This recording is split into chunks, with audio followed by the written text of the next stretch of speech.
Welcome back to the Keeping Up with the Joneses podcast. I'm your host, Jared, along with my co host, Doug. And I'm Douglas Graves. Appreciate you guys joining us in this morning, evening, afternoon, whatever it may be for you guys. Yeah, and today we're going to be recapping the Vikings game. We're going to preview the Chargers, and we'll kind of see, but we might get into some draft talk now that the Cowboys are pretty much effectively out of the playoffs. So, to get started, I kind of want to just talk about this Vikings game a little bit with you. And Graves, I don't know if you noticed this. And by the way, guys, if you hear me call him Graves, that's what I know him as. So just go with that on there. But Douglas Graves, same person. Did you notice any more or less of Logan Wilson, or was it just me, or did it seem like he really didn't even play that much? Yeah, I noticed. I think you and I were talking about it a little bit at the beginning when you said Will or yeah, Wilson might actually finally get his first start, an actual start over Murray, and then he just kind of wasn't there throughout the game. I mean, he was at times, but like you said, it just didn't seem like we saw a lot of him. We still saw way more Kenneth Murray than what we would probably prefer. At this point. So yeah, for some reason it just seemed like I mean that idea of him being a rotational depth piece really does seem to be what they're sticking to. Yeah, and somebody mentioned, I wish I could give sources here, but maybe it was more that Kenneth Murray played longer drives. So the concept of, maybe when Logan Wilson was on the field, the drives just didn't last as long. So it kind of is perceived as though Logan Wilson didn't get it actual, more snaps than he used to. I think he probably did. I haven't looked at the numbers on it. I should have before we started, but we can look up the numbers here in a minute. But I'm pretty sure that Logan Wilson probably played more snaps than Kenneth Murray, or at least close. It just seemed like he wasn't on the field because when Kenneth Murray was on the field, the drives lasted 10, 12, 14 plays a lot of times. Right. So I'm not sure if that was the case, but it kind of seemed that way at times. I'm sure it has a factor in it as well. Oh, for sure. And also want to talk about Shoddy and his stance on culture in Dallas. He's not budging on it, and I think this is specifically talking about Trayvon Diggs right now, but we could even go back and look at other situations where it seems like they're just not putting up with BS anymore. Right. And I think that's just a new regime change. Brian Schottenheimer is old school. Everyone kind of knows Marty Schottenheimer and his approach to the game. He was stern, but he was also loving. He loved his players. The players loved him, but he also wasn't going to put up with crap. And you've heard Shoddy say multiple times in his pressers that, there's a process, there's a way to go about being a professional athlete in the NFL, and we're not going to allow, pro athletes to act like, a little bit immature at times. And so I think you're seeing a little bit of the culture change that Shoddy's bringing to Dallas, and I'm excited about it personally. Not sure how you feel about it, but Yeah, I agree. talk to me a little bit about what's going on with Trayvon Diggs. Did you hear some of the stuff they were saying this week in the pressers about him? So, I mean, I guess they try to make it seem depends on who's talking, but they try to make it seem like maybe it's because he's not fully back and ready to play yet. But he himself has made it very clear from the comments he made that he's been practicing. He feels like he's ready to play, and that outside of what he can do, which is just going up, showing up to practice, and he says that he's been practicing at a high enough level to play. So really, from what it sounds like, it stems to from more of just an injury issue. I feel like they're trying to get back, like you said, the culture has been good. I feel like they're trying to get back on good terms with him before they just let him loose, because otherwise you run the risk of people thinking they can just act the same way and kind of be a gunslinger in the way that he doesn't really always seem to take care of himself with the Hmm. concussion. And he's not always the easiest person to work with, as far as, being a great teammate Yeah, and everything. So I feel like now we're starting to see a little bit more of okay, it's not really injury holding him back anymore. It's the fact that maybe the team doesn't want to give the idea that that can just be gotten away with and you get to come back on the field and start sure, like sure. nothing ever happened. Yeah, I agree with that. I heard Brian Broaddus say something today that I thought was kind of interesting. He said that it seems what he's hearing from insiders, he's got the golden phone and everything, and he's talking to some of these guys, but it seems like maybe he's just kind of going through the motions. That's the Hmm. words that Brian Broaddus used about, when Shoddy says that, you have to approach practice seriously. We're not just going to let you go out and practice and goof off and not do your part and not actually take it serious and then go play in the games, no matter how talented you are.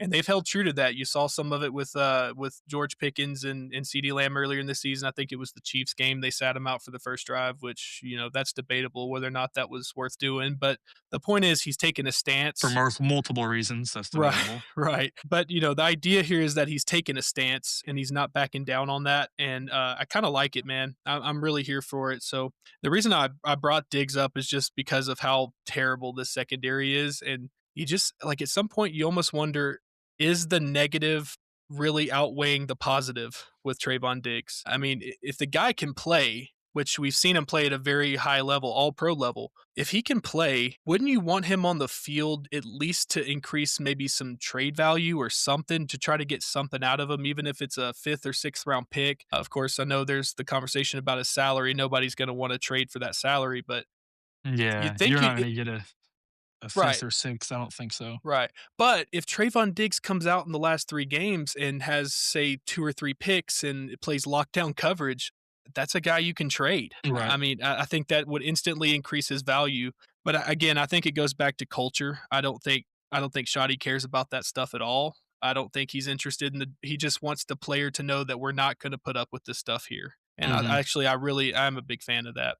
The other thing that I noticed from kind of watching some of this game the Vikings, this is 2 weeks in a row now where the Cowboys started out blitzing a lot and it mhm. worked, and then they just went away from it. What is the deal Yeah. with that? I don't know. I remember during the game, I think it was either you and me that were talking about it, or I heard one of the analysts say something about it, about how the Cowboys hadn't blitzed since the first half, Mhm. and that JJ McCarthy has probably had the cleanest pocket that he's had of any game so far this year. I think the exact stat that I saw was that they only pressured him 5 times the whole game. Wow. Yeah. Um, Impressive. yeah, I mean, I don't understand how that happens going up against a team that, I mean, we saw that team just let JJ McCarthy get ate up for games and games and games on end. And then they play the Cowboys, and all of a sudden, I mean, it's got to be more the Cowboys than it is them, is what I would think. That we just didn't play well. We I would just agree. didn't. That line of theirs is their offensive line is not, you know, outstanding. It's not bad, but it's not outstanding either. Like, we should have been able to generate more than 5 plays that we created that he was even slightly pressured. Yeah. He basically had 2.5 seconds to drop back every single time. Mhm. And I don't care how bad of a quarterback you are. I know he had the 9 touchdowns, 10 interceptions, not too maybe a week or two ago. As far as his ratios and some of his stats are the worst of all quarterbacks this year. But if you give an NFL quarterback that much time to throw the football, he might as well be practicing with a red shirt on, Oh, for because sure. nobody's hitting him. But I bet you he Right. makes those throws all day in practice. Right. So I don't Yeah. know. It's just they definitely need to blitz more, because it seems like when they do it and they do it correctly, they play better. Oh, for sure. Yeah, and that's just the truth across the board. I think what makes or breaks an NFL level quarterback and really kind of separates the good from the great is how well you handle pressure. And JJ McCarthy so far in his career has not handled pressure very well. And I kind of think you're going to see the same thing with Herbert coming up pretty soon, in that if you can't get pressure on these guys, they are NFL quarterbacks. They are very talented throwers of the football, and if you give them enough time, they're going to pick you apart. And so that's kind of what worries me going forward is we have a lot of money and talent on this offensive or defensive line, and it seems like that Eberflus doesn't like to blitz. His nature is a conservative style defense, and Mhm. that's fine and dandy when you're playing Patrick Mahomes, or you want to play a little bit more quarters coverage, kind of a lot of dime packages, a lot of basically we're going to make you throw it underneath. That's And we're gonna okay when you're limit you. playing We're just great gonna limit you. quarterbacks. Exactly. But when you're playing bad quarterbacks, and I'm not saying Jared Goff's a bad quarterback at all, but Jared Goff is not in that next category of elite quarterbacks. So the same concept applies to him, that when you put pressure on those kind of players, they crumble. And Mhm. if you're not going to get pressure on Jared Goff for the entire Goff, sorry, for this entire second half, and then do the same thing the next week against JJ McCarthy, that is very depressing going forward if the Cowboys decide to keep Eberflus. They have got to have a serious conversation this season about, if we're going to keep you here, we got to see some change. of course, I hope they don't keep him here, but if they're gonna do it, they've gotta have a serious conversation about what works and what doesn't work and how can we get better. The defense did seem to do pretty good with Justin Jefferson. I didn't look at his stats, but I think he had somewhere in the 60 yards range. Yeah. Seemed like they controlled him pretty good, which honestly isn't that impressive because JJ McCarthy seems to hate throwing to that guy anyways. So, but he hasn't had a great year anyways. But the Cowboys did a pretty good job of limiting him and his impact on this game. I think Naylor got you more than anybody. They had a well, I'll also say this, the Vikings take a lot of deep shots. They just don't connect very often until they played the Dallas Cowboys and everything Right. suddenly changed. And well, that's very telling. And I got a quote here from Jerry Jones I want to throw at you. I think this is something he said this morning or maybe yesterday, but the quote goes, "We let their quarterback have a big day on us, and that wasn't the plan. It seems like we're always saying that about these quarterbacks. When they play us, they play better." I'll tell you what, that's damning for Matt Eberflus. Mhm. Yeah. And I don't know where you go from here in terms of how to get better with this current staff. And I'm not going to lie to you and try to tell you this Cowboys defense is super talented, but this defense wasn't that much different, of course, before Micah Parsons was traded than it was last year. A lot of the talent that played this year was also on this team last year, and they weren't this bad. So to Yeah, see the Cowboys get beat up this bad is just embarrassing for Matt Eberflus to me. I agree. I think that this is we're finally to the point to acknowledge that this year, uh, and we didn't even have this before the trade. So this year, at least, if Quentin Williams isn't doing it on defense, it's probably not going to get done. Yeah. I mean, the guy got an interception for Christ's sake. Like, if he's not the one pressuring the quarterback, I mean, yeah, I know you got Easy and you got Jadavon Clowney, but this seems like if Williams is not involved in some way, shape, or form, it's just not happening on defense. Yeah, and then He's unfortunately, involved in all the big plays, all the the big drives that we make, that we actually get stops when we need. Like it seems like he's always the one that's getting. He's involved in all the big defensive plays. right. Yeah, and it's unfortunate. It seems like he's in the concussion protocol, so his Yeah. status for this next game is also going to be up in the air. And just kind of seeing how they've done the concussion protocol this year, I'd probably go ahead and call him out. It seems like you're not going to get through the concussion protocol within the first week. But so then you got to rely on, Osa's got to step up. Kenny Clark has actually, I think Kenny Clark has been playing really well lately. And there's a clip of Kenneth Murray running through the completely just a wide open lane where Wrong no gap. running back was coming. Well, and that's the thing though. Looking back at that play, and if you kind of look around different people's takes on it, I don't think it was his gap. I think he went to the right gap He that he was read he assigned read the to. wrong. Yeah. Right, right, and the bigger problem on that play at the goal line, Kenny Clark destroyed the right guard, but he also fell down in the process. I mean, he Which pushed the created right even guard bigger about hole. yeah, he pushed the right guard about 3 feet into the line behind the line of scrimmage, but by that point, he fell down pretty much flat on his face, and Aaron Jones just had a wide open lane. But you also saw right before the snap, Marquise Bell is running across the field like he doesn't know where he's supposed to be. Again, this is goal line defense. We have got to lock it in on goal line defense. And to see a Mhm. player running across the field last second, Kenneth Murray is shooting the B gap on the other side. This play's going to the right side, and Kenny Clark destroys his guy, but falls flat on his face, and there's just nobody there to seal that gap. And I don't want to hate on Kenny Clark too much. I think he's gotten plenty of hate across the Cowboys fans in general, but he's pretty bad. But that play, I wouldn't really say was directly on him. I think the bigger indictment of Kenneth Murray on that play and many plays is his lack of play recognition. To see that this play's not going to the B gap on the left side of the offensive line, it's clearly going to the right side. I know I'm assigned to the B gap, but I have enough freedom within this defense to know that I can go make this play and get to the other gap. And he just doesn't even the thought doesn't even cross his mind. You see him immediately commit to the B gap on the left side, and there's no question where he's going. He just directly beelines straight to the gap. And it's like if he had a little bit more awareness and play recognition, you'd like to see him at least try to get over to the other side of the line and at least try to help maybe make a gang tackle on the guy to get him down. But that's the defense that we've been putting on the field this entire season. It is just discombobulated. It looks out of sorts. It looks like even in week 15 that people don't know where they're supposed to be. At what point is this talent not showing up, or is it the coordinator is just not able to relay his message to the players? But something is off somewhere. I think at this point in the season, if you've still got players that are starting for you, mind not guys that are sitting the bench and coming in for a few snaps or when somebody gets injured. These are guys that are starting and playing most downs. If they don't know where they're supposed to be, if they're not familiar enough with the playbook and the reads to know, then I think it's a coaching thing. Yeah, I would agree with that. I think that at this point it's got to be a coaching thing, and it could be two things. It could be the fact that the coach just is not communicating enough. He's not coaching. He's not coaching enough. You know, he's not being a good enough coach. Or two, the defense is not bought into his coaching, and they don't take him serious. They don't.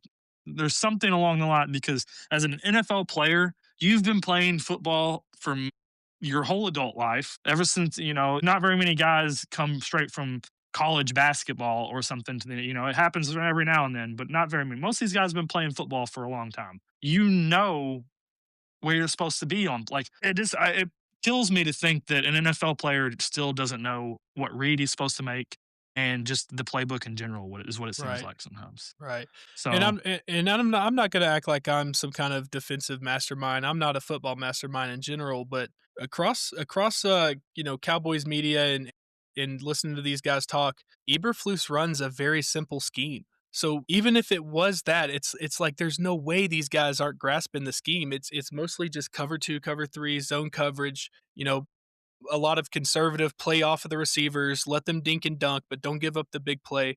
There's not a lot going on in this defense. And you watch the other side of the field in that Vikings game, and you saw those defensive linemen, they would crowd the line of scrimmage. They'd send seven guys looking like they're going to blitz Dak, and then at the snap, three of them back off. It's a four-man pressure. And you thought you had the easy, the blitz beater, and it's not there because they've trapped it now. And it's like we don't even have a small amount of that anymore with Dallas. It seems like if Quinnen Williams can't get pressure with a four-man rush, there's just not going to be pressure. mhm. And the Cowboys don't even seem to be interested in at least simming pressure. They don't want to even put guys at the line of scrimmage and mug the line. They don't do any of that. They just play their base, cover three zone. They don't like to do anything different. They just play what they play and they get beat consistently with it. And that's the most maddening part to me is that they're not willing to at least look at the things that aren't working and make changes. I believe that Clowney was the only one, and this may be, anybody feel free to correct me if I'm wrong, but I believe Clowney was the only one that got a quality pass rushing grade from the game against the Vikings out of all of our defensive linemen. Oh, Clowney was the only one with a quality pass rushing grade to at least be wow. quality to where, he wasn't bad. He was at least helping in the way that he went about his one v ones, or whatever Yeah. it may be. So, I'll tell you what, Ben. I feel like the Cowboys should just go ahead and cut Jadeveon Clowney and let him play for a contender. The guy's still got yeah, juice. I mean, he still yeah. affects the game positively. And at some point, man, just you're not going to the playoffs most likely. Just let the guy go and see if he can join a contender and try to win a Super Bowl. It's I think Clowney's bought it. I think that's the thing though. You've got some players that are clearly want to be there and they're bought in and they want to play. And he seems like he's one of them. So I bet you because a lot of guys like Adam Thielen, a couple weeks ago, whenever he realized that he was not gonna be able to do anything with the team that he was on, he asked for them to release him so that he could get picked up by a playoff team and help him out. mhm. I just don't think Clowney's got that. He doesn't want to do that because he's bought into this team. Yeah, that's true. Yeah, I see what you're saying there. So enough on the defense. Want to kind of talk about offense a little bit. First of all, just give me your analysis, give me your grade on how the offense played in that Vikings game. If I had to give you a grade on it, I would probably say a C minus at best. Uh, it's not like we had the numbers weren't bad. So Mhm. speaking of the numbers, did you know that we had more yards and higher time of possession and still lost? It doesn't surprise me. We possessed the ball for longer and had more yards than them and still found a way to lose. Yeah. That's terrible time management, whatever that's a terrible couple things. That's you could blame that on bad coaching, bad time clock management. Like that was the kind of stuff that we would see from Mike McCarthy. Mhm. Yeah. Yeah, I'll tell you another thing. It's hard not to take the points with Brandon Aubrey because he's been so automatic. And I'll let me just go ahead and say this up front. I'm not at all worried about Brandon Aubrey. He missed a couple kicks in that game. One of them I think was from 60 plus. The other one was just a straight up miss. He blocked a couple of them out to the right, but I'm not worried about Brandon Aubrey. I think he's still the best kicker in the NFL, but I know that it feels like easy points with Brandon Aubrey, and to an extent it is. But the problem is your defense on the other side of the field is getting spanked. At Mhm, some point, it doesn't matter how much faith you have in your guys. You have to pretend like your defense is going to let up 7 points every drive. mhm, Now, obviously, there's context here. You don't want to go for it on 4th and 10 from your own 20-yard line. I'm not talking about that. But when you get around midfield and you're kind of close to Brandon Aubrey's range and you're thinking, oh, we can, we'll kind of run the ball 3 times in a row or dink and dunk here and there, and we'll just get enough to get in field goal range. If we get a first down, great. We'll keep driving. You got to get out of that mentality, Shoddy. Your defense is awful. They're the second worst defense in the NFL, probably just behind the Bengals. Even with these additions, I don't think they're much better than the Bengals defense. They're awful. And if you can let up 30, what was it? What was it again? What was the points we gave to the Vikings? I can't remember now. 34 to 26, I Yeah, that's believe. right, 26. If you're going to let up 34 points to the Vikings offense and you've done it to equally bad teams, you let the Cardinals scored I think 27 on you.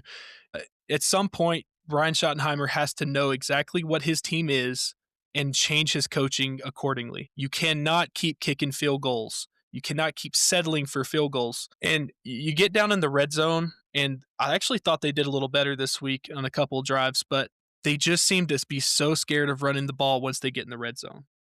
Right. And I think if you broke some of those tendencies and showed that you're not afraid of punching it through with Javonte Williams, I think you're going to see less coverage on CD Lamb and George Pickens in the red zone. Mhm, And so I honestly, this game to me falls squarely on the defense. And I'm not going to give our offense a pass and say that they played excellent, but you put up 26 points on, I think, the sixth ranked defense going into this game is what the Vikings are. mhm, And so if you can put up 26 points, if you would have told me going into this game also should with our defense, knowing who our defense is, that context, I probably still would laugh at you. But if you told me going into the Vikings game with any normal defense that your offense put up 26 points, I would guarantee you won that game. mhm. The fact that our defense let up 34 points is embarrassing to the Vikings. It's embarrassing. And so at some point, Schottenheimer has to just learn who he has on his team and stop trying to make it seem like you have faith in your defense. You have to act like Mhm. you have no faith in your defense from here on out. You should have been doing it from pretty much week 3 on.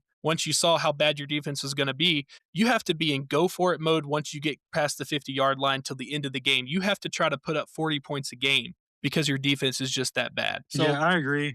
Just to real quick, a few more stats about the offense. sure. They held us to 2 for 12 on our third down attempts. Mhm. That's not even 4, that's third down. Like, That's awful. 16.7%, uh, conversion rate on third down. We did go 3 of 4 on fourth downs, but we also at the same time let them go 3 of 3, so not really the greatest.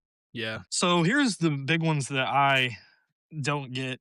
Just, I mean, maybe I don't get it because this might be average for most defenses or a lot of defenses, but for ours, it's definitely not. They pressured Dak 21 times. Now, mind Good you, what I said lord. earlier, that we only pressured McCarthy 5 or 6 times, one of the two. I know it was single digits. It was, so that 21 times was 52.1% of his dropbacks. Wow. He was pressured and having to think on the or hit a hot route or try to make something out of nothing on 52.1% of his dropbacks. So, just a quick Google search on this because I wanted to see what was the percentage you said of passing plays that he got pressured on? He was pressured 20. Okay. Well, I guess we could do the math. Do you know how many attempts he had? How many passing attempts Dak had? Yes, he had 38 attempts. So 21 of 38 attempts, and now that's not including any time where he, took a sack or I don't know if he even did he take sacks in this game? He got sacked twice. Okay. So that's not gonna include those plays because he didn't throw the ball. So that's 40 right there. And then anytime he took off and ran, which I don't think he did very much. So those plays where they were dropbacks wouldn't count for this. But the NFL average for generating pressures on a quarterback is roughly 25 to 30% on passing plays. So your quarterback just got pressured on just around 50% of his dropbacks. Almost That 20% higher, that is more than 20. awful. That is awful. And you're not going to win many games like that. And the other thing to think about, Dak Prescott, I could be wrong on his actual ranking on this, but I believe this year he is the number one quarterback versus versus the blitz. The Vikings didn't blitz a lot though. That's the funny part. They sent a lot of sim pressures and made it look like they were going to blitz. And your offensive line is just really poor, and it's like they couldn't figure out where it was actually coming from. Which again, credit to Brian Flores. That's what he does best. He puts his defense in positions to make plays. They don't. I mean, can you name more than 3 players on that Vikings defense? Mm, They don't have any big stars. They don't have a Micah Cashman, Parsons. Yeah, Blake Cashman. Daniel Hunter. No, Daniil Hunter, I think he's on the Texans He's on the now. yeah, the Falcons are yeah, he's not even So, on the Vikings they don't anymore. have big pass rushers. They don't have big players. I think Harrison Smith is still there, if I remember correctly. Yeah. So, they don't have big superstar players on their defense, yet they're ranked the 6th defense in the NFL going into that game. That's insane. If you wanna try to convince me that, "Oh, Matt Eberflus doesn't have the talent," well, let me introduce you to Brian Flores, because he's doing it with less talent than the Dallas Cowboys have. Maybe not at each position, maybe on average, the Vikings may have a more talented defense, but they don't have any big game wreckers like the Cowboys have in Quinnen Williams. I would venture to say that the Vikings defense might be, in terms of player to player, they might be less talented or at least pretty darn close to the level of talent the Cowboys have. Yet one defense is ranked 20 or 31st and the other one is ranked 6th. So don't try to tell me that coordinators don't matter, because Brian Flores is not trying to fit round pegs into square holes. He's just setting his guys up for success. And he knows how to do that at the highest level. I'll tell you right now, I would just about give up my left leg to get Brian Flores on this coaching staff next year. I think he's one of the best defensive coordinators in the NFL. So Minnesota, this may seem a little higher than what you thought, but Minnesota actually did blitz us 46.3% of snaps. Okay. So they were blitzing us effectively half the time. Okay. That is far above the league average. I'm not sure what the league average is, but that is far above the league average from the stat line that I'm seeing. Okay. Yeah, I was wrong on that for sure. The only thing is I say that to say that I feel like teams have figured out how to beat the 2025 Cowboys. Okay. They know that the offense is the strong point. So what you do is you blitz Dak and keep him a little bit on his toes. Don't let him get too settled. If he scores 20, 21, 25 on you, then that's fine. Yeah, you had a But successful day if that's the case. right. But the key is to not let him get comfortable. Don't let them do what they want to do. Make Yep, him check to the hot routes, make him try to, anticipate the blitzes and then just beat the defense, which everybody knows they can do. for sure. I feel like that's the blueprint for beating the Cowboys this year, other than just being a better team overall. If you're somebody like the Vikings, you pressure them so much that the offense is limited, and then you just go out and do what everybody does against the Cowboys defense and just play football like you're in Yeah. your backyard and you'll be just fine. It's exactly the case. And until the Cowboys defense can prove otherwise, and that's what, going back to your grade, I think you said C minus. I would say closer to like a B minus for me, because I think our offense did play pretty well, especially in the first half. I think they went into halftime 17. And the problems that I have with this offense is not their potential or how good they can be or how good they are. It's more of situational play calling with Brian Schottenheimer that kind of drives me up a wall. And I've talked about it before on the podcast, but it's the first down and 10 runs that get 2 yards. It's on third down, you're seeing a lot of the same things. You're seeing a lot of pick and slants. You got to break some tendencies there. They're going to start, and Pickens even talked about it. I think it was before the Chiefs game. They did a little sit down interview with him, or maybe it was a Lions game actually. And they asked him, like how are you so effective? And he's like, well, if you can't take away the slant because I could beat you over top. And you can't take away over top because I'm just better. Pretty much is ultimately what he said. Well, I think teams are starting to figure that out. They're going to let CD Lamb get loose. CD Lamb is going to be in the slot against usually against one of your worst corners. He's going to get open, and there's not much you can do about that. But the game-changing plays that George Pickens was getting 4 or 5 weeks ago, they're not happening anymore. And I partially think that's on Brian Schottenheimer for not expanding Pickens' route tree. It seems like he runs comebacks, go routes, or slants, and that's about all he's got Mhm. in the bag. I think he can run a lot more than that, but that's what Brian Schottenheimer wants out of him. And I think teams are just starting to catch on to that a little bit. I will See, I also feel like say, go go ahead. ahead. I feel like with Pickens and Lamb, I feel like the way that our offense should run is they are the same person. And what I mean by that is if somebody is clearly obviously trying to take George Pickens away that game, if they're picking up on the Cowboys have been different whenever, people just key in on CeeDee Lamb and allow George Pickens. So now they start keying on George. Okay, so everything that you have been doing with George Pickens the past few weeks, put it over on CeeDee Lamb. He can do all of those things, Sure. at least to a degree. So I feel like with this offense, we shouldn't ever get stuck like that to where it seems like it's like a stalling offense. Uh-huh. This week is kind of a weird week because we have the yards to make it like if I didn't tell you the score, if I just read off the stats for the receivers, the running backs, and the quarterbacks, and a few defensive stats, like we're the only one, we got the only interception. There were no turnovers other than when we turned it over on downs. If I Uh-huh. read all that off to you and just left out the score, you'd swore that the Cowboys won. Yeah. So I just feel like that we are ways that we could be going about this. Maybe this is just wishful thinking, somebody from the outside looking in, but it just doesn't seem as complicated as they're making it seem. Yeah. And we talked about a little bit of the third down situation with Dallas. They have been converting third downs at an extraordinary rate, and they've had to Mhm. win these games. Those, the Eagles and the Chiefs game, they were converting at an extraordinary rate on third down. And we need to do this for next week, but we need to look at what their average third down and distance is because I'm telling you, man, it seems like the Cowboys are in 3rd and 7, 3rd and 8 way too often. They do Mhm. not set themselves up for success on third down very often. They have basically relied on Dak Prescott to be a superhero and convert third downs when they're just not there. And he's done it, but Yeah, he couldn't 3rd and this week. 17 or, Yeah, something like that. yeah. I've seen it, yeah.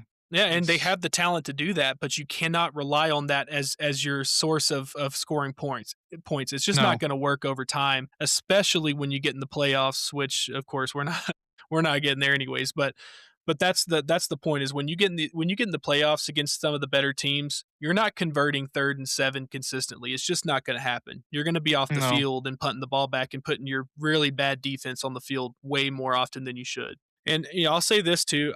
I don't think Dak played all that well, but I also feel like the offensive line didn't give him a chance to play very Right. well. And, that's not a pass for Dak. You expect a lot of a $60 million quarterback. I get that. But it also you have to be willing to use context here. That offensive line is in shambles. And you're getting some good play out of Tyler Booker and of course Tyler Smith, but you're missing the mark at left tackle right now. I think the Cowboys have missed Tyler Guyton more than we really have realized, and I don't know he's going to play this week either. I think that things are kind of trending towards him probably being out again. But if you're going to run Nate Thomas out there at left tackle, man, you got to help him.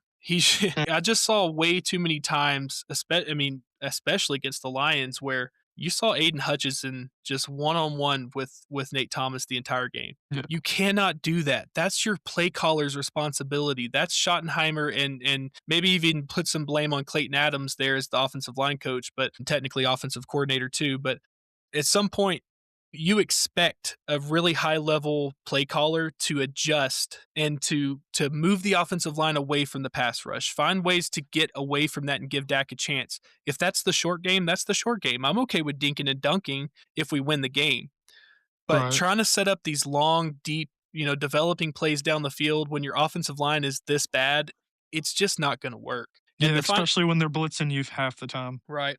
And the final thing I want to say about the offense, and we'll move on from the Vikings game, is why did we go away from the run game?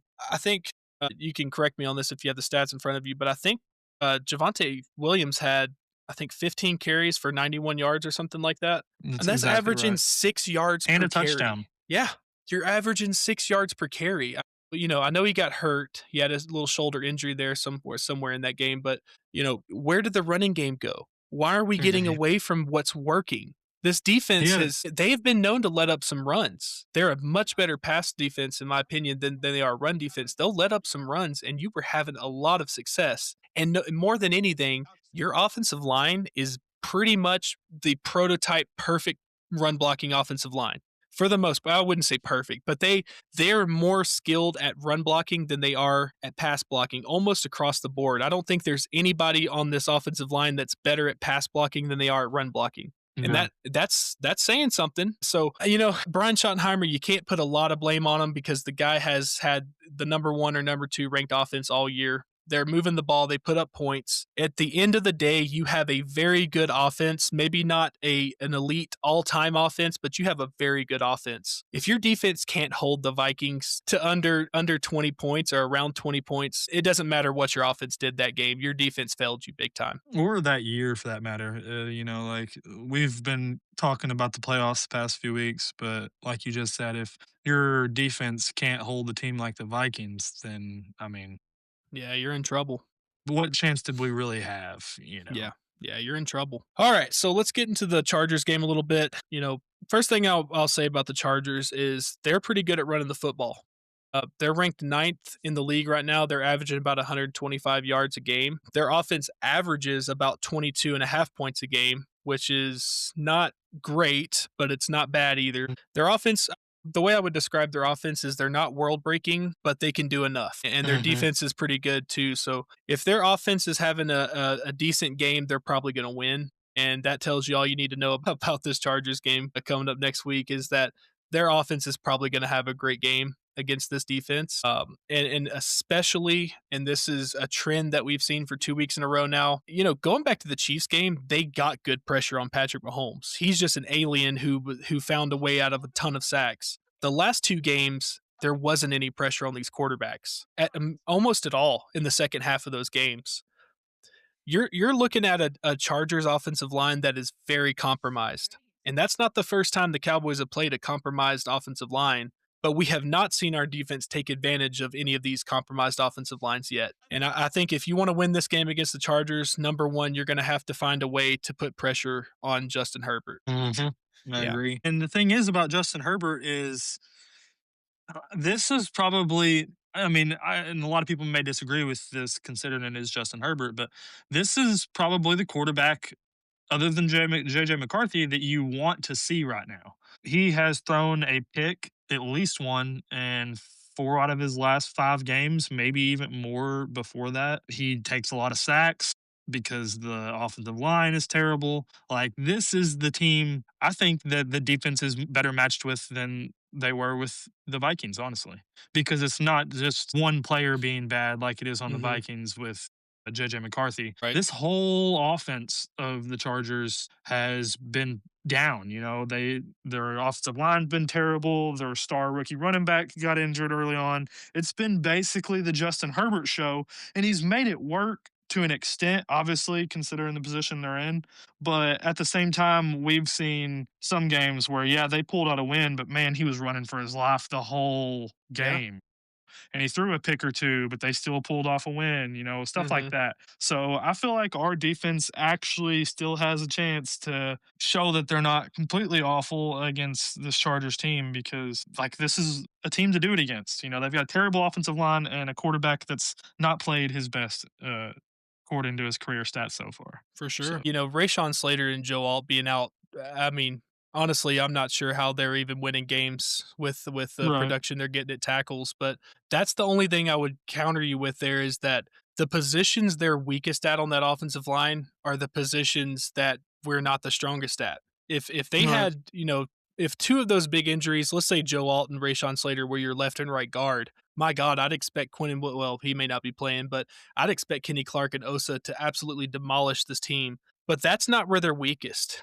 And if Mm-mm. unless Jadavion Clowney is playing at top tier level, I have a hard time, and maybe it's PTSD from these last couple weeks, but I just have a hard time believing this defense is going to be able to do anything to stop this offense. Maybe out of pride, maybe they've heard some of the media talking the last couple weeks about how bad they played. Maybe they come out with some pride and show up and play one of the best games of the year. But just based on recent history and seeing how things are trending, I mean, I'm telling you, man, I don't have much faith in this defense anymore. I kind of had a glimmer of hope there, after that Raiders game, and of course, they didn't look good in the Eagles or the Chiefs game. Let's not confuse good with tolerable or good Mhm. with bare minimum. They only got 5 or 6 stops, or maybe 4 or 5 stops against the Chiefs and 4 or 5 stops against the Eagles, but they did it in timely manners and they did it when it mattered the most, but they haven't done it since. And they have shown me nothing that would make me feel like this Chargers offense is not going to roll. And I hope I'm wrong. Don't get me wrong, which maybe I don't hope I'm wrong. I'm kind of geared up for draft season now. I kind of want them to get the best draft picks they can, but Yeah. at the same time, I don't see this defense doing much to stop the Chargers offense, even though they're not a very good offense. We just saw the same thing against a not very good offense last week, and they put up 34 points. Yeah. Going to their defense a little bit, the Chargers are loaded with quality veterans, is kind of the way I would Yeah. describe their defense. Derwin James is balling out, having a pretty good year, I'd say. Khalil Mack, he's back from his elbow injury, which I haven't kept up with him directly very much, but it looked like he shattered his elbow. I'm not sure how he's playing football right now, but they're saying he's back. He played last week, and I think he's going to play against the Cowboys. So, good luck to Terrence Steele, first of all. And I don't think you got a much easier job on the other side. I don't know if do you know this name? Tuli Pelotu. Tuliopa? Yeah. Tuli Tui Puloto. That's his name. So Tui I think Pelotu. he may have been a pretty high draft pick like 2 or 3 years ago, actually. Yeah, When all and these Hawaiian guys that like have started coming out, like yeah. Liufau and him and a few other guys that have been really good. Yeah, and so far this year, he is having a great year. I think he's at 12 sacks so far this year, and so I would venture to say that Mister Nate Thomas is going to have a long day on the other side too. So, uh, Yeah. again, this offense is so incredibly talented. Chargers defense is not game breakers. They're not a top 10 defense, top 5 defense or anything like that. I think the Vikings posed a much harder challenge to you last week than the Chargers should. Of course, it's all projections here because the Cowboys sometimes get off the bus and look like they would rather have stayed on the bus. But based on what I'm looking at with these two defenses, I think the Cowboys should be able to put up some points on the Chargers just comparatively to the Vikings. The Chargers run a pretty simple defense too, and it's more about just your star players stepping up in this game. So with that being said, kind of want to ask you this question: What do you think that the Cowboys have to do to win this game? I feel like you take advantage of that, and I know it's hard to do considering defensive line is not our greatest, or defensive ends are not our greatest strengths, but you got to take advantage of what they've given you. They don't have their two premium their two premium tackles. We need to take advantage of that, and that needs to be a focus point. Clowney and Easy need to be all week, focused on okay, it's going to be me. I'm going to be a game changer. I'm going to make one of they need to think that they're going to be those guys making the big play because I promise you, with the two left tackle, their two tackles they're going up against, they're going to have opportunities Yeah, to for make sure. the game changing plays. So I feel like really if we're going to beat them, it's going to come because of our defense. I don't think this will be one of those ones where it's just a shootout and it's whoever ends up with the last possession type thing. I really feel like it's going to be if our defense shows up, we beat them kind of handily because of Mhm. how shaky this offense can be. And if our defense doesn't show up, I see another Vikings type game where it's Yeah. a team that we very easily could have beaten. Some would even say we're better than them, but we lose by, more than what we should. Right. I could see that for sure. A concept that I wanted to kind of bring up to you too on this topic of what do you think the Chargers will do to our defense? How do you think they're going to attack us? I think teams are starting to figure out that the Cowboys don't play a lot of press coverage and they Hmm. have a good pass rush, which hasn't been that great the last couple weeks. But just in general, I think it's fair to say the Cowboys, when their players are playing well, I think they have a top 10-ish pass rush, maybe top 5 if they're playing great with this defensive line if everyone's healthy. But I think what teams are doing is they know that you're going to get pressure if they sit back there all day, and I think they're perfectly fine with just taking the underneath routes. Your linebackers aren't good. They're not reactive enough, and the cornerbacks, whether this is being taught by Eberflus or if it's just them not being comfortable in zone coverage and backpedaling, so they want to give maybe 7 or 8 yards of space to the receivers. I think teams are just realizing like, hey, if you're gonna set your cornerbacks, 7, 8 yards away from our receivers, we're just gonna throw slants. We're gonna throw Mm, little bubble screens and make you try to tackle us. we'll And hit Trout and have him beat you for an right. extra 10 yards, something Yeah, like that. and so, yeah, your pass rush can be the greatest in the world, but if you're gonna give us a free 7, 8 yards, we're gonna take it. We'll take a two-step drop, dump it off to somebody, let them go make a play against your pretty poor tackling defense. And so that's where I could see the Chargers hurting us the most, with Lad McConkey and Keenan Allen being more their third down go-to guy. I think that's what you're gonna see a lot of is a lot of, over the middle of the field, crossing routes, just short dink and dunk routes, and just let Lad McConkey shred our defense with the yak. Basically, is what I can see happen in this game. So, in my opinion, to win this game, I think the Cowboys number one have to run the ball good. They have to be effective at running the football. They can't get away from it. It sounds like I'm almost kind of contradicting myself because in one sense, I'm sick of the Cowboys running on 1st and 10. But at the same time, when the offense is moving the ball when you're running the football like they were in the first half of that Vikings game, you don't go away from it. You got to test the waters and you got to keep trying and keep the defense true to what they are. Don't let them start dropping back into coverage and just double teaming Pickens and forcing the ball underneath the Flournoy all game. You're going to have to run the football and try to keep those safeties down lower, closer to the line of scrimmage, so you can take some of those deep shots you could earlier in the season to George Pickens. The other thing I would say they have to do is avoid third downs. It's a bad combo for the Cowboys on offense. Again, going back to what I said earlier, they convert third and long at an extraordinary rate, an unreasonable rate that they shouldn't be converting at. And a lot of those could Mm, be pass interference penalties from Pickens and whatever else, but they have to start avoiding third downs. They need to try to be more aggressive earlier in their downs. It seems like they want to run the ball on first down, throw it to Ferguson as almost like a tight end screen or just like a drag route or something to Ferguson and expect him to go make plays. Well, he's not. He's just not athletic enough. And so if you're going to keep running to a brick wall on first down, dumping it off to one of your slow, unathletic tight ends on second down, and then ending up in 3rd and 7 way too often, you're just not going to win this game. So that would be my main things for this game is I'd like to see the Cowboys avoid third downs, get the ball to Pickens early and often, and run the ball effectively. And I think they have a very good chance of winning this game. I would have to agree. Yeah, I mean, we'll see what happens. I think the Chargers are number one. They have a very good head coach. We can talk about the character stuff of Jim Harbaugh, I'm but about to say he may be a little finicky on the rule book, but yeah, you can talk about all that all day, but at the end of the day, is in terms of football, he's a good football coach, and he knows how to mhm, get his guys to buy into the program. So you're not gonna. literally. I think. Well, going thinking about that Eagles and Chargers game a few weeks ago, the Chargers tried to give that game to the Eagles. I mean, they did everything they could. The Eagles just Yeah. did a little bit more to give the game back. But usually, the Chargers are a very disciplined team. They're not going to beat themselves a whole lot.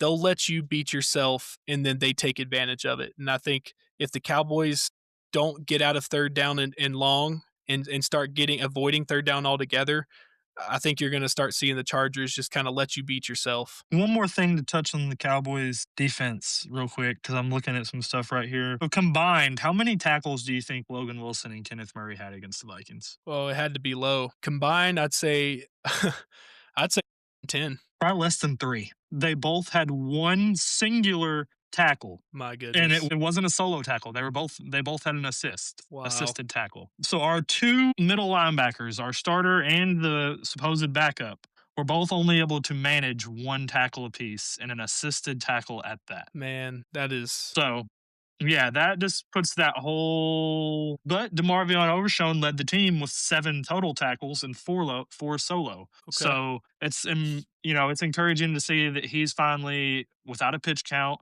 and doing his thing. But yeah, I saw that and Yeah. I just figured I'd go ahead and share that with you and everybody else that our middle linebackers are terrible. Yeah. Well, there's no surprise there. I think we figured that out over the course of the season.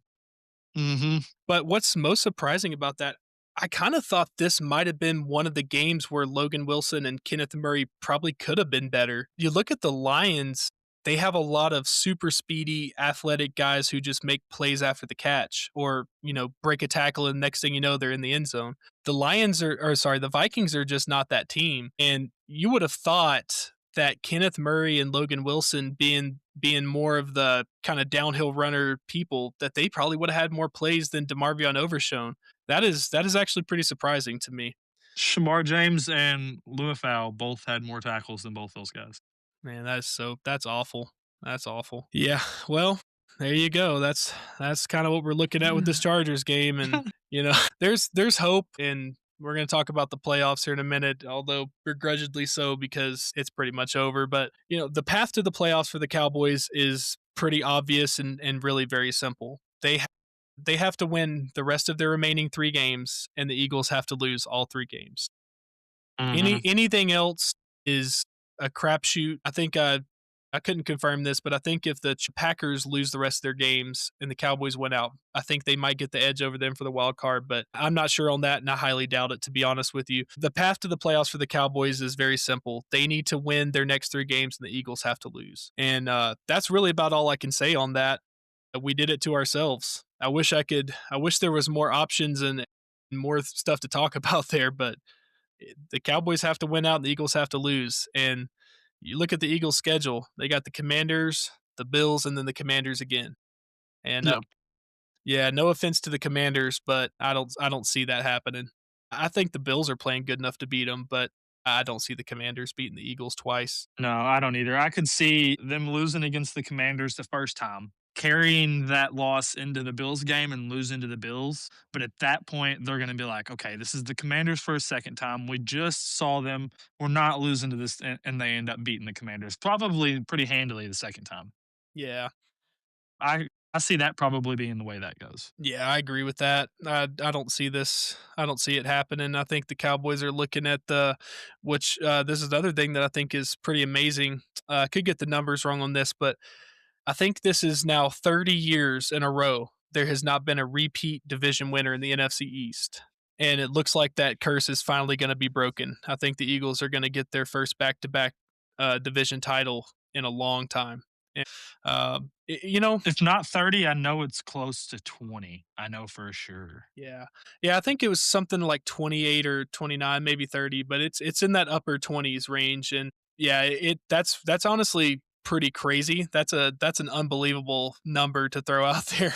You would think, I Yeah. mean, you look at the Patriots who dominated the AFC East for years, and you look at the quarterbacks and the teams that the Cowboys have had over the last 2 or 3 decades. I mean, it's just mind-boggling to me that they haven't had multiple division titles in a row.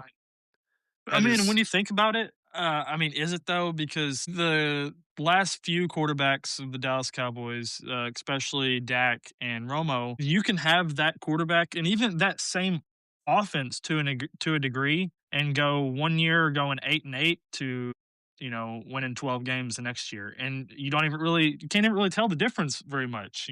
right. So I'm not really surprised that we've had some years where we weren't able to, I guess, stay Yeah, seal the consistent deal. with what we had done. Yeah, what we did the year before, because it seemed like, especially with Tony Romo, the only time they were consistent is whenever they were consistently average. When they were Mhm, 8-8 for a few years, that's the only time that Tony Romo led Cowboys ever seemed to be consistent. mhm.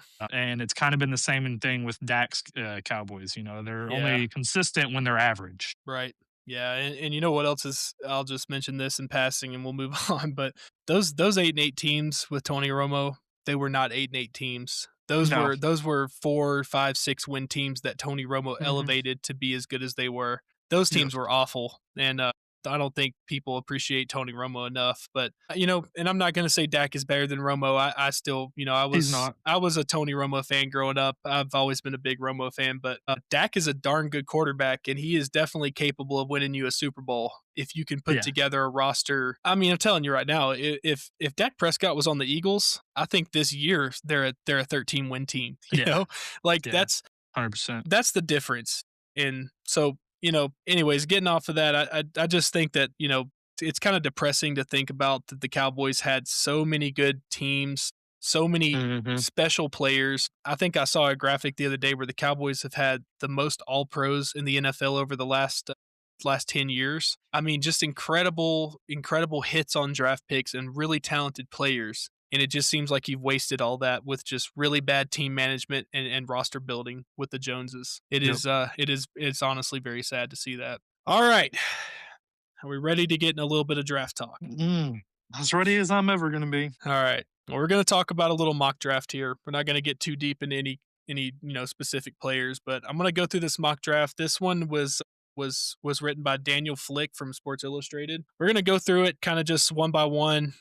We don't have to talk about each player, but just anything that sticks out, we'll kind of have a little conversation about it. So the first pick in the draft, they got the New York Giants drafting Arvell Reese from Ohio State, and I'm just going to tell you up front, I freaking love Arvell Reese. I think he might be the best player individually in this draft. However, there is no way on this planet the Giants should ever take a linebacker with the first overall pick in the draft. That would be Now a waste. now I do think that he's an on-ball edge defender as well. Mhm. So he's not just going to be playing your traditional stand-up linebacker. If you think that somebody opposite of Abdul Carter is going to be, they got Thibodeau, and he's so. I mean, Yeah, yeah, and this one I Brian would scratch my head with this one. I would. right. It would just be. And Brian Burns is having a crazy good year. He Oh started yeah, out really hot. He's kind of faded the last few weeks, but they have pass rushers. That is not the Giants' problem. And they're talking about maybe even offloading Thibodeau in the offseason if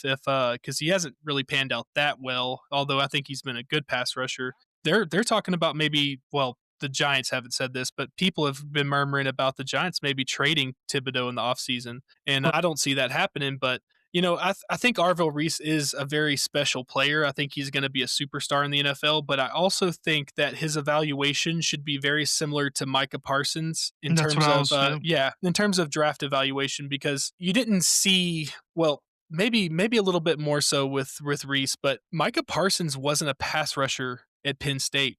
He did it on occasion. He was very good at it, but he was not a hand on the dirt, I'm going to rush the pass rusher 90% of my snaps. I'm going to rush the passer 90% of my snaps. That was not Micah Parsons in college. He Mm-mm. was more of a traditional off-ball linebacker, and he was great at that, so that's why he went the 11th overall pick. But I think you need to evaluate Reese very similarly to that, just seeing how a player like him could be a great pass rusher.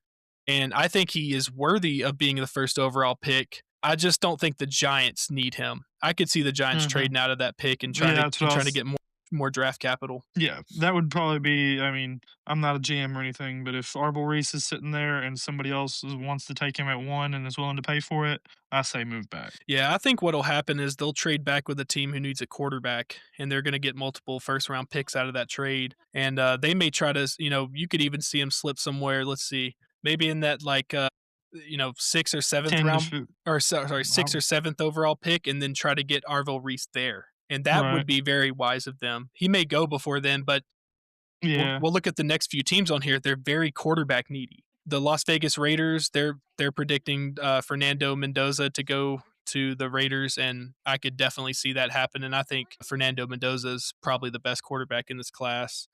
Yeah, Um, if it's not Mendoza, it's going to be somebody of quarterback, yeah, of the quarterback position. It's not going to be, they're not going to be drafting a linebacker. Or right, the way the Raiders are playing, if they don't draft a quarterback, then they're right. tanking. Now you could see the Titans try to snag Arvell Reese if the Giants do trade back, because the Tennessee Titans need some cornerstone players, and obviously they need some offensive help for sure. But if you get a chance to get Arvell Reese at the third overall pick, and you already have a quarterback, at least you believe you have a quarterback of the future if he progresses a little bit. I could see the Titans taking Arvell Reese if the Giants. The only reason I wouldn't see that one happening, honestly, man, is just because, like you said, the Titans already have a quarterback, and they need so much help that I don't think trading up and giving away draft capital is going to be in their immediate future. No, no, no. I'm saying that if the Giants trade back with a team that needs a quarterback and Arvell Reese doesn't go number Oh, one overall, and which he I don't think he falls and will. he falls to Yeah. the Titans. Yeah, I Yes, could I see thought the you meant Titans like the trading getting Titans him. trade up to one. No, I'm no, like, no, yeah, eh, that's not happening.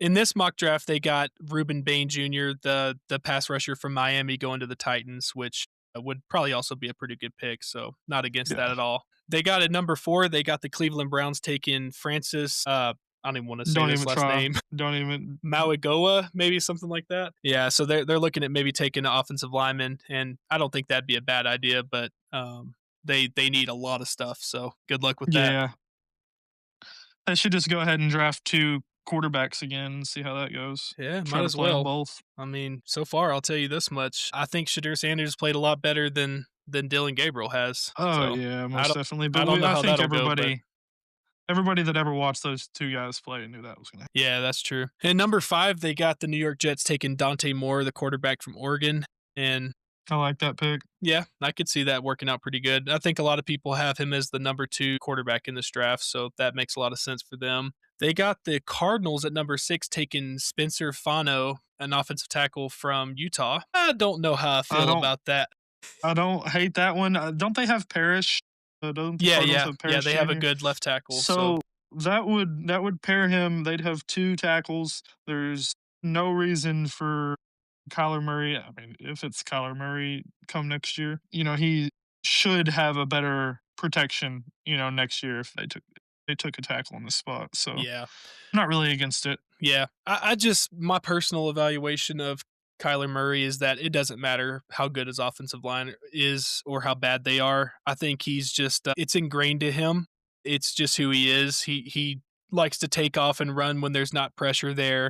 I just don't think he's a very good quarterback, to be quite honest with you. And if he's not able to make special plays with his legs, I think the Cardinals are going to move on from him, to be honest. Now, what I could see the Cardinals still going with an offensive tackle and then trying to release Kyler Murray or trade him or something and just go without a quarterback for a year or two and try to get a guy next year. But I don't think the Cardinals are going to go into next year with Kyler Murray, to be honest with you.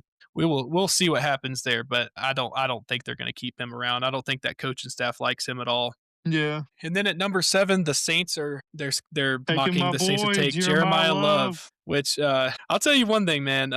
Jeremiah Love to me is the best running back in this class, and I don't think it's Yeah, particularly close. no, But I also don't know that the Saints really need a running back as much as they need some other stuff. But it yeah, wouldn't surprise me. I could see them doing that.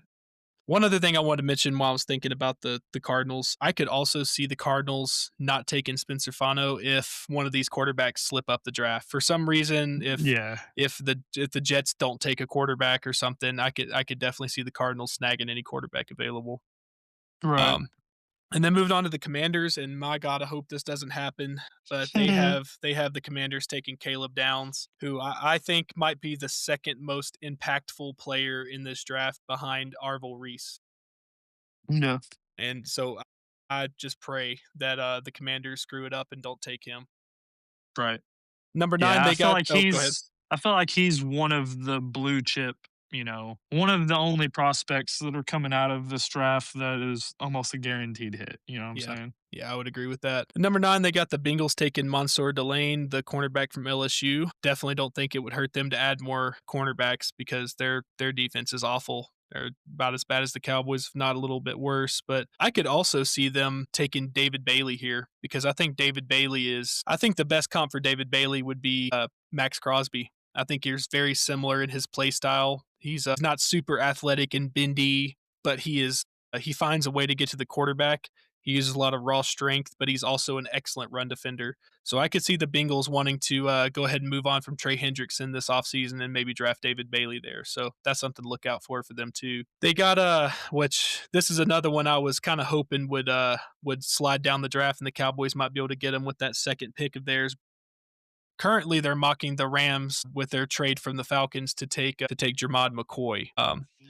and the Tennessee cornerback. And I think he's the best cornerback in this draft class. The problem was he had an ACL injury in January, and he hasn't really played much this year. But his 24 season was pretty much unbelievable. So I could see why people would be willing to take him in the first 10 picks of this draft. I'm just kind of hoping he slides down to the end of the first, and the Cowboys can snag him. The Siobhan Miami Dolphins. Ravel over again.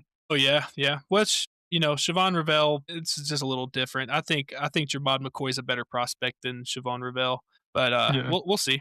The Dolphins are projected to take Jordan Tyson, wide receiver from Arizona State. With Tyreek Hill pretty much retiring, more than likely with that broken leg, I could pretty much see that happening. But then you got the Kansas City Chiefs. They're Wow, this is an interesting one. They got the Chiefs Sadiq. taking Sadiq, the tight end from Oregon, and yeah, I don't know. I I don't mean, know I about mean, that one. I honestly think this could be Kelsey's last year. I don't think he's come out and said it yet. I don't think he's even alluded to the fact yet.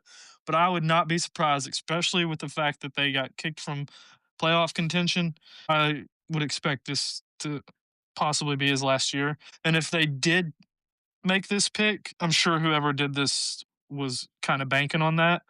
It's not really bad, but at the same time, he is a small tight end at 6'3", Yeah, he 245. He's is. definitely a pass catcher. He's going to fill that role for you if that's what the Chiefs are looking for in this situation. But I Yeah. don't know what he's going to do for you as far as a blocker at that size. Yeah, and the thing is, like, the Chiefs keep investing in wide receiver, and it's just not working out for them. Rashee Rice, it seems like he could turn into a special player, but even Rashee Rice, I don't think he's a number one wide receiver. I think if the Chiefs are, they finally got to pick past the 15 or lower mark. If it were me and I were the Chiefs, with Patrick Mahomes, you're probably not going to be picking the 12th pick for a long time. I think I'd try to go get me a blue chip wide receiver.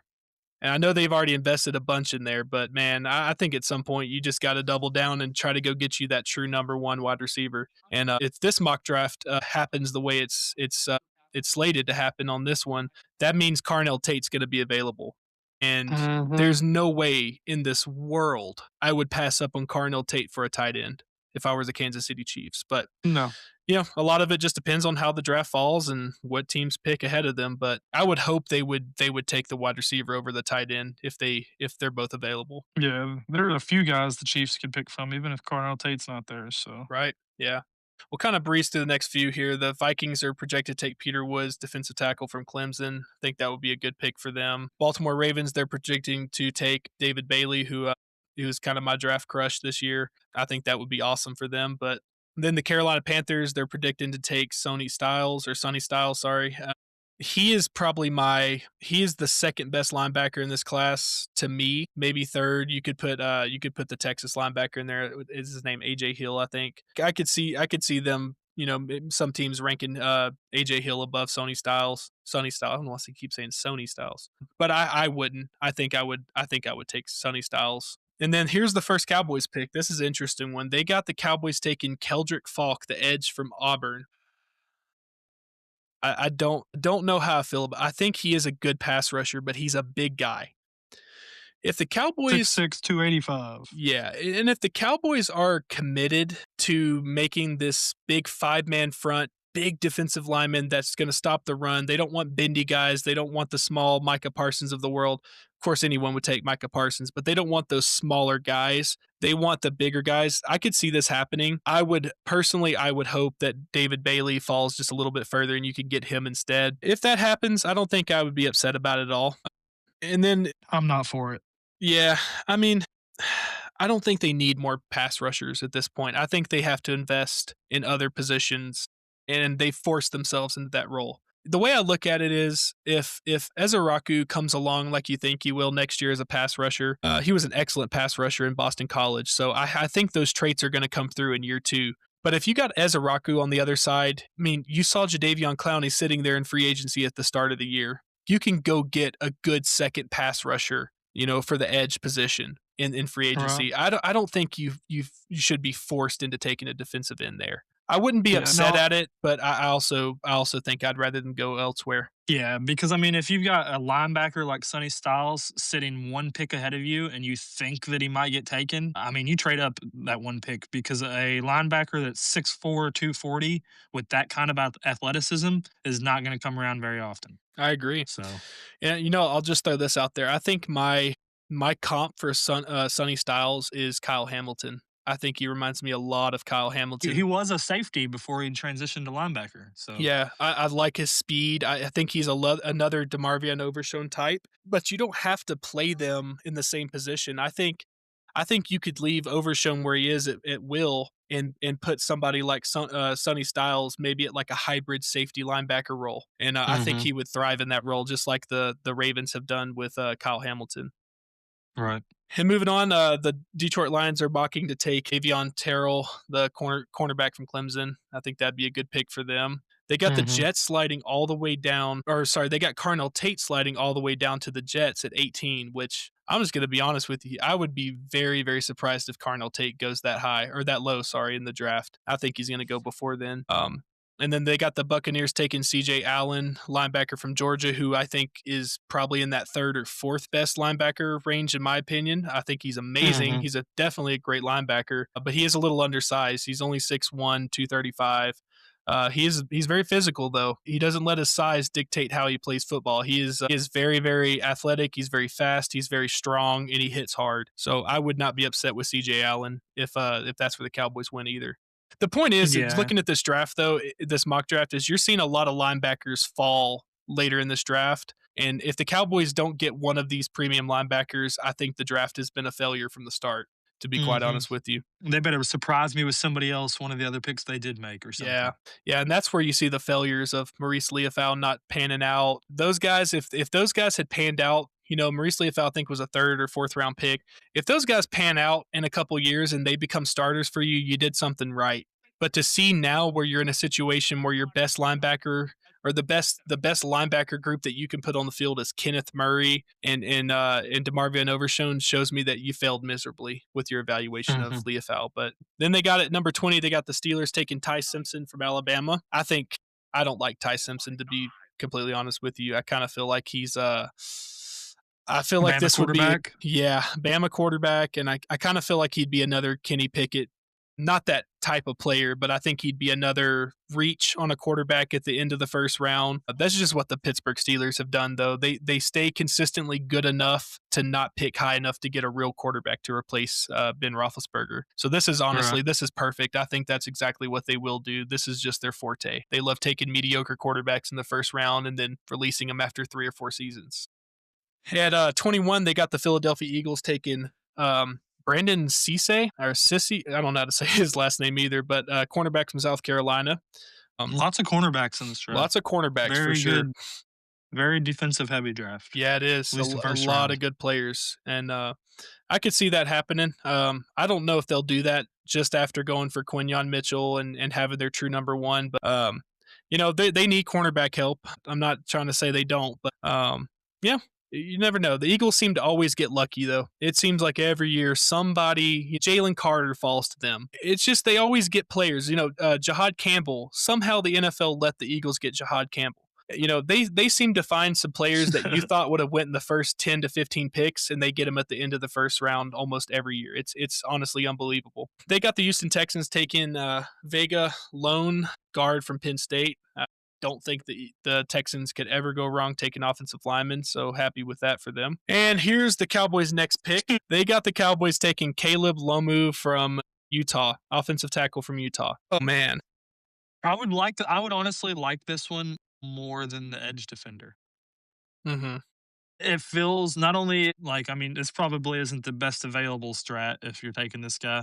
There's probably other guys that are better, but it fills a need that we so desperately need and have talked about way too much For on sure. each episode so far. And Yeah. that's Terrence Steele. It takes, we're going to have Guyton back, and that puts another guy that replaces Steele, who never should have been a starter in the first place. He should have always been our backup like he was for years and was great at. Yeah. But Yeah. yeah, I so agree with I that. don't hate this one, honestly. I'd wish the Cowboys didn't put themselves in a position where they need to draft a tackle, but I think they absolutely have to. and you don't have a second round pick. So if I think offensive line is one of the positions where if you're going to draft an offensive lineman and expect them to be a starter anywhere in the next 2 to 3 years, you need to get it in the first round. You need to make sure that Hmm. it's a quality player that can step in year one. And of course, they're going to have they're going to have their flaws and their rookies, but you want a guy who can step in year one and be your best right tackle. And if the Cowboys can do that in the first round this year, as bad as their defense is, I think it makes their offense unstoppable if they have enough depth and solid offensive line play that Dak Prescott has enough time to get the ball down the field with these two pass catchers. I think the Cowboys go from really good offense to elite unstoppable offense if they get a good enough offensive line. So I'm not against that pick at all. I hate that the Cowboys have invested so much draft capital into their offensive line and they're still bad. It's honestly very frustrating to me. Enough of the Cowboys. The Buffalo Bills are being mocked to take Mekhi Lemon, wide receiver from USC. You know the Bills need any and every wide receiver that they can. I would not be Hmm. surprised if they take 3 or 4 wide receivers in this draft. I wouldn't blame them one bit. At number 25, Chicago Bears are being mocked to take Caden McDaniel, defensive tackle from Ohio State. I think he's one of the best defensive tackles in this draft. I think he's awesome. I would love to have him on the Cowboys, but you do not need any more defensive tackles. So I think that would be a good pick for the Bears. They got the Chargers at 26 taking Cassius Howell, edge from Texas A&M, and he is one of the better pass rushers in the NFL, or sorry, in college football this year. And it looks like the Chargers are probably going to be losing Khalil Mack and probably Odafe Owe. Very possible. You never know. You might be able to get Khalil Mack cheap, but I think I could see the Chargers taking a pass rusher with that pick. I think that's a good call. And I just want to say, I love that name, like Cassius. I don't. For some reason, it's not a name that you see very often. So I just want to go ahead and give him his parents props. I like that Yeah. name. It's just Hal's a pretty cool name for sure.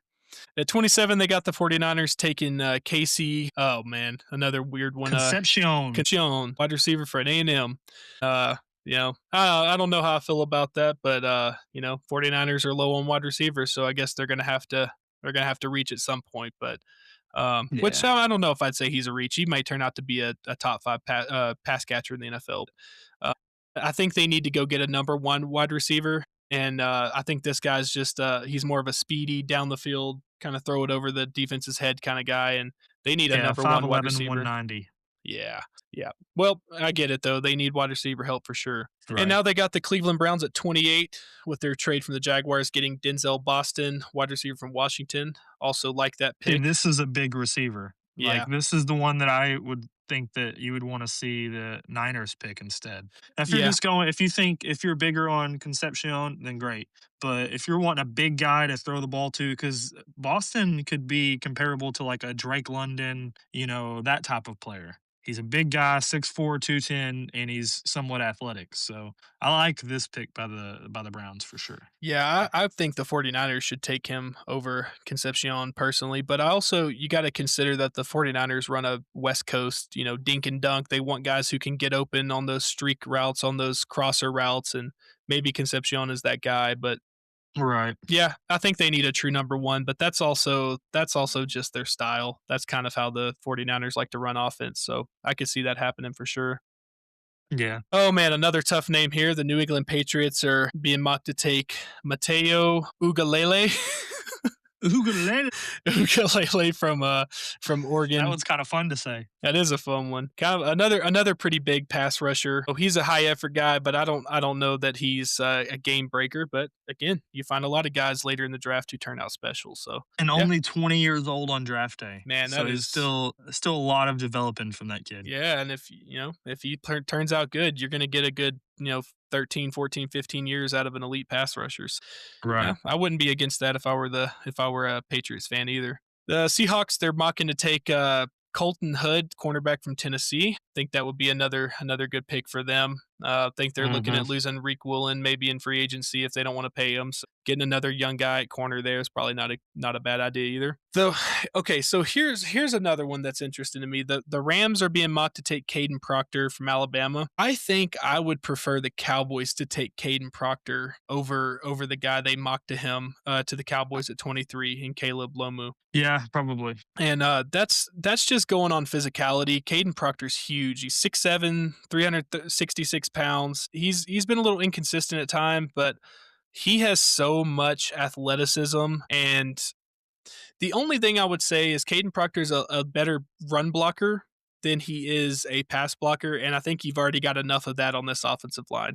Mhm. I'm kind of either or on that. If they take Caden Proctor at 23, I would be very happy. I could also see them, going with the other guy too. So, and then Yeah, the this last pick next in. pick, Oh, go I ahead. was high on this guy. You know already that I've been high on this guy all year Yep. long. So Anthony Hill Jr. going to the Denver Broncos, and man, the Broncos defense is already so good. If they go add Anthony Hill Jr., man, they're going to be something next year. I like that pick for them too. And it's kind of the concept of your offense is going to be it is what it is. They could go add another wide receiver, but I think they'll get more impact out of Anthony Hill Jr. than they would add more talent on their offense to that team. I think they could have the best defense in the NFL without question if they go get another guy like Anthony Hill Jr. That would be pretty awesome right. for the Broncos. So, well, that's the draft. That's the mock draft we want to look at. So, I think some pretty interesting stuff on that. And if the Cowboys go the route that this guy is kind of saying they will, I think I would be slightly disappointed with that draft. But Yeah. I'd like to see the Cowboys number one address linebacker. They have got to fix linebacker. And if they can't do that, then I think you got to try to fix your offensive line and give Dak a chance to just try to put up 40 points a game. One of the two. You either, if it were me, I think you got to look at this. What's the more important position for you to address in the first round of this draft? If we're going to assume offensive line is probably, as we get closer to the draft, it's seeming more and more likely to me the Cowboys are going to go offensive line with one of those two picks. If that's the case, and we're just going to allot one of those first round picks to defense, what's more important? Is it cornerback? Is it defensive back? Or is it linebacker? To me personally, I would say cornerback is the place you go in the first round. Linebackers you can get in the second and third round. The problem is the Cowboys don't have a second round pick this year. Actually, I don't think they have a third round pick. So they're going to go from two first round picks. I think they have a fourth, or maybe it goes straight to the fifth round. So that's my biggest issue. Is normally I would say, hey, let's hold off on linebacker. Let's try to get one of these guys in the second or third round. I think Sweshingser, I can't say his name either, Sweshingser or Swessinger, whatever. Swess. Yeah, from the Browns. I think he was a second round pick. So I mean, I think you can get quality linebacker play in day two of the draft, but you can't get good cornerback play, at least not dependably after day one. Anything after Right. day one for cornerback, sorry, is kind of it's a projection and a hope, Yeah. and it You even see is in the the first skill. round, right? You see the skill in the player, but you haven't really seen it on tape yet, Right. type thing. And so I think if there was any position they're going to go on defense with them cutting, more than likely cutting Trayvon Diggs, I think they should probably look at cornerback with that first pick in the draft and see if there's any good offensive tackles in that 23rd spot, wherever they're going to pick in that later first round pick. So Right. that would be a much more appealing draft to me as a fan, but I get it. You gotta address linebacker at some point. You can't keep running out Kenneth Murray next year, and Demo's going to get another offseason to get back on track. But I wouldn't rely on him. I think that's a guy that you hope turns into the guy you want him to be, but you don't bank on it. And I think you need to go add some talent in that linebacker room. Well, I think that's. Absolutely. You have anything else you want to add to that conversation? No, not really. I agree with basically everything that you just said. Yeah, man. I would prefer to see some secondary and linebacker in the first round if because I don't think we really need the offensive line in the first Yeah. round. Well, I think if But they cut Terrence Steele, they're gonna have to. And I think they're gonna right, cut Terrence right. Steele is the problem because I think he's due like 25 or 20 or $25 million this year. And I mean, just out of principle, I don't think you can pay a player like that $25 million a year. I think No. I think you got to either negotiate a pay deduction or just cut him and try to go find somebody else. But if that's what happens, I think the Cowboys, I think they're going to end up getting an offensive tackle in the first round of this draft, man. And that's crazy to me to even think that they've had to do that. It'll be Yeah, would be that's four first round picks on this offensive line, right? yeah, that's what I was starting to say. At this point, it works great whenever you've got Travis Frederick, Zach Martin, Kyle, all those guys, but it's not working so well this time around. There's some questions about if Guyton's going to be the long term solution at left tackle already. And if you're taking another tackle, a year or two after you got him, then I don't know, I don't feel like it's working as well as it did the first Yeah. time around with Frederick and Zach Martin and all them. I think they just invested their first round picks in the wrong positions on the offensive line. I think your first round picks need to be tackles. That's the most important Hmm. position on the offensive line. And yeah, Tyler Smith has turned out amazing. And Tyler Booker seems like he's going to turn out amazing. But I think you can get solid guard play out of day two picks. I Hmm. think tackles, there's only, usually four, 3 or 4 truly really good tackles in every draft. And, Hmm. if it were me, if I was gonna spend 3 first-round picks on the offensive line, I know for sure 2 of them would be first-round picks at offensive tackle. And I Hmm. think you can get, replacement level guard play for pretty cheap in free agency, but the past is the past, and the Cowboys have made the decisions they've made, and, now we gotta live with Hmm. it, hopefully it works out for them, and we'll see how things go, and so I guess that's all we have for you guys today.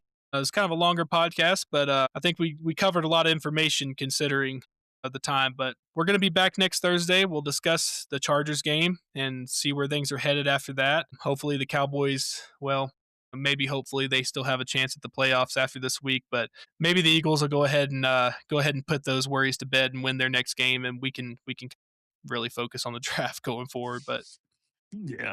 guys, follow us on Spotify, Twitter, YouTube, TikTok, and all of those are going to be at Keeping Up with the Joneses Pod. And we'll be back next Thursday to see where the Cowboys are going from here. Thank you guys for watching, and we'll see you next time. All right. Thanks, guys. See you next time.